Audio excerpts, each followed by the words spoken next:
I joined the Navy in the summer of 1951. All three services were recruiting for females to join so that they could send the military men off to the Korean War. The actual letters are WRCNS, Royal Canadian Women's Service. And so they shorted it to RENS as a short form. And we have a certain badge that we wear, which has our logo on it, and it has a little bird at the top, which is a wren. So we don't mind being called wrens. I'm from an Army background. My dad was a WO1 in the Medical Corps.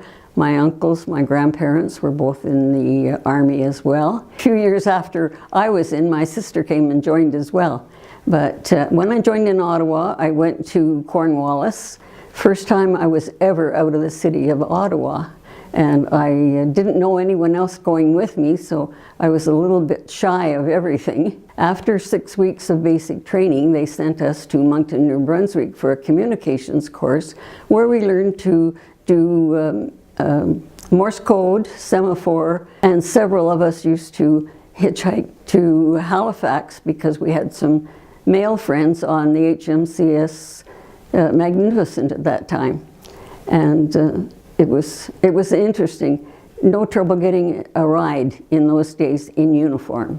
So after that, about 3 years of doing Morse code, did audit, I decided I needed a change. So I changed to administration, and they sent me to Vancouver. And then I took my discharge in 1956 at HMCS Malahat, got married, had a child.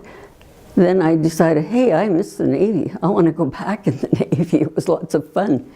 So I tried, but they said, no, they don't accept any married women at that time. So I went and joined the Army. The Navy, of course, has always been my favorite. And so when I came to Edmonton, I joined the Royal Canadian Naval Association. And I've been a member for something like 35 years, maybe.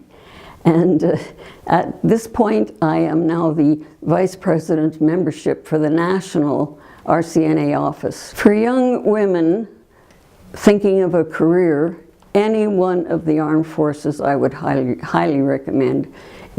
Not only is the discipline great, but we all need a certain amount of discipline, and sometimes at home you don't get the discipline you should, but I was from a military family and I had lots of discipline, especially from my mother. And it's not only the discipline, it's the camaraderie. It's getting together, it's meeting these lovely people from all kinds of cities and all places all over the world. And sometimes you make a friendship that lasts for the rest of your life, and it's great, it really is. I highly recommend it.